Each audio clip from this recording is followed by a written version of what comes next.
Hello and welcome back to Womb Healing 101. This is episode 11, and today I want to talk to you about what actually happens and comes up in the process of healing your womb space. So when we are busy healing our womb, which is a slow, gentle, cathartic process, in our womb space, we store generational trauma. We store blocked emotions and trauma from our childhood.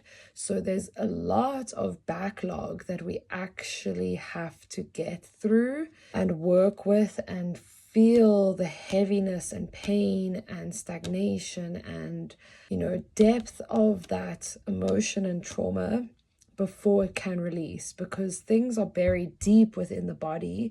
And as we work with our energy centers and with the energy center of the sacral chakra, emotions that have been buried in the body for up to decades long, like over 10 to 20 years worth of time, this emotion has lived in your body. And so it takes a while for these things to stir and to come to the surface. They come to the surface gradually and slowly, and it is up to us to use our discernment and our self-awareness to work with these emotions and triggers and traumas. Because if we don't consciously work with them, they're going to always stay in our body. And so this is why I always say we connect our mind to our body. We then create that bridge of self-awareness, and then we can go into the body and we can feel, where is the blocks? How am I holding my posture? What is my body language saying?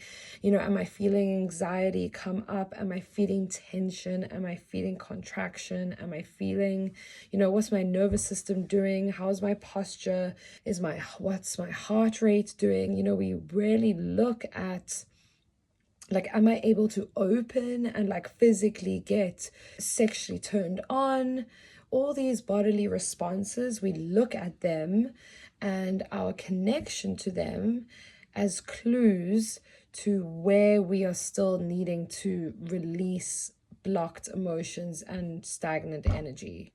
So that's why these triggers that come up when we are in deep connection to our body, when we are in a sexual experience, when we are self-pleasuring, whatever the experience may be, whatever is coming up in this moment is a very wise messenger, and we need to embrace the messenger of the emotion or the trigger with an open heart, with a willingness to face it head on. This is shadow work.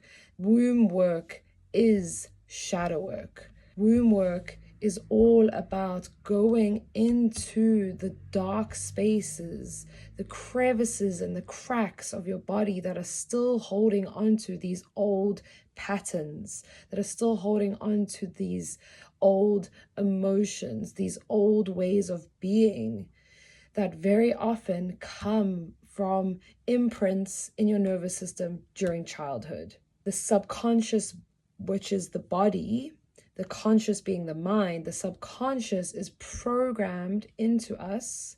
The state of the nervous system is programmed into us at the ages of 0 to 7. And so now as an adult, we do this work to rewrite those programs, to readdress all of these things that we weren't able to process and we didn't have the tools to process when we were younger. And so a lot of emotions can come up, anger being a huge one, grief being another big one. And really we can work with the anger and work with the grief to get to know ourselves on a deeper level, to become more intimate with what makes me angry, why am I angry, what is below the anger. And again, in turn, with our grief, what makes me grieve? What hurts me? What, wrenches pain in my heart? Because these things are going to give us clues to the deeper level of connection with ourselves. To be a human is to feel. And so Womb healing is an avenue, is a toolkit for deeper states of feeling. And deeper states of feeling is just about deeper states of being present in the body. Our trauma actually makes us numb.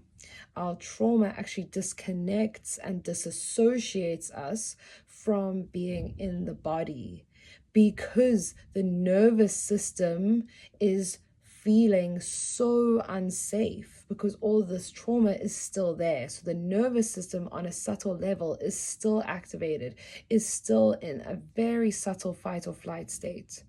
And so it's only when the nervous system is relaxed and regulated and grounded and rooted within the present and within the body, and you've opened up all this space within the body by releasing the emotions, then more of our conscious, present aliveness and responsiveness and awareness can reside in the body.